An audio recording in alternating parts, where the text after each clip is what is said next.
All right, Adam Benigni, Vic Carucci, one Bills drive. First round is history. The Bills wind up trading up a couple of spots to the 25th spot and go in a direction we didn't necessarily expect in tight end Dalton Kincaid out of Utah. Brandon Beane talked about he brings maybe some elements as a slot receiver would, Vic, as opposed to a traditional tight end. Well, it feels like the Bills, of course, seeing 4 of the previous 5 picks being receivers off the board, they were still so determined to perhaps address that position, as a lot of people speculated, that they, I think, forced it with a tight end who they think can be more of a slot receiver or a hybrid between a tight end and a slot receiver.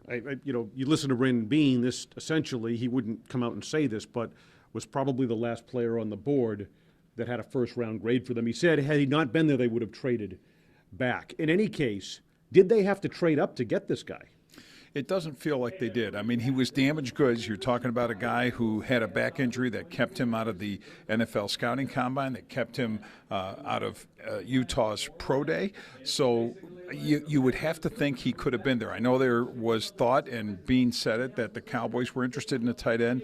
But honestly, to me, I think they could have stayed put at 27 and had this player if that's the guy they wanted. And what about some of the other defensive players that were available? And that's the other thing. I think some pretty good defensive players were picked after the Bills made this selection, and an offensive tackle went as well. So of those 5 picks that followed, 1 offensive tackle, the rest defensive linemen, and defensive linemen were picked up by the Cincinnati Bengals and the Kansas City Chiefs, 2 of the teams that are, of course, considered in front of the Bills, the hurdle they have to clear to get to the Super Bowl. The Bills obviously rating this guy very high, but it's a move that, quite frankly, leaves many scratching their heads a bit. Perhaps some of those players will be available as they have picks coming up on Friday in rounds 2 and 3. For Vic Carucci, Adam Benigni, Channel 2 Sports.